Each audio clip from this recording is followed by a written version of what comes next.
சங்கடா Chaturthi special வெண்பொங்கல் எப்படி செய்யலாங்கிறத பார்க்கலாமா? இந்த கிளாஸ்க்கு 3 கிளாஸ் அரிசி எடுத்திருக்கேன். 2 கிளாஸ் பருப்பு எடுத்து வச்சு வறுத்துட்டு இருக்கேன். இந்த அளவுக்கு வறுத்தா போதும். இப்போ அடுப்பு ஆஃப் பண்ணிக்கலாம். பாசிப்பருப்பை வறுத்து சேர்க்கறதுனால பொங்கல் நல்ல சுவையாகவும் மணமாகவும் நல்லா இருக்கும். நெய் 50 கிராம் ஊற்றிருக்கேன். கல்லெண்ணெய் கொஞ்சோண்டு ஊற்றுறேன். தேங்காய் எண்ணெய் கொஞ்சம் ஊற்றிக்கலாம். இப்போல்லாம் சூடேறிச்சு. மிளகு சேர்த்துக்கிறேன். மிளகு கொஞ்சம் வெடிக்கட்டும். மிளகு வெடிச்சிச்சு. இப்போ சீரகம் சேர்த்துக்கலாம். கட் பண்ணி வச்சுருக்க பச்சை மிளகாவை சேர்த்துக்கிறேன்.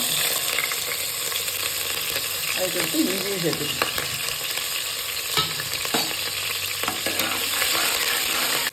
முந்திரி கொஞ்சம் போட்டுக்கிறேன். கருவேப்பிலை சேர்த்துக்கலாம். கொஞ்சமாக பெருங்காயத்தூள் சேர்த்துக்கலாம். தண்ணி அளந்து வச்சுருந்தேன், அதை சேர்த்துக்கிறேன். 10 கிளாஸ் தண்ணி வதக்கிக்கிறேன்.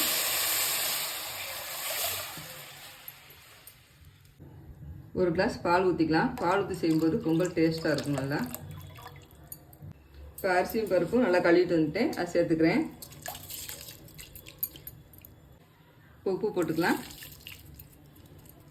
குக்கரை மூடி ஒரு விசில் விட்டு 10 நிமிஷம் கழித்து ஆஃப் பண்ணிக்கலாம். குக்கர் ஆறிடுச்சு. திறந்து பார்த்துக்கலாம்.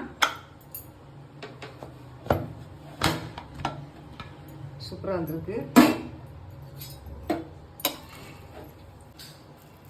நல்ல சாதம் நல்லா குழைவா நல்லா வந்திருக்கு. கோயில் பிரசாதம் சூப்பராக ரெடி ஆயிடுச்சு.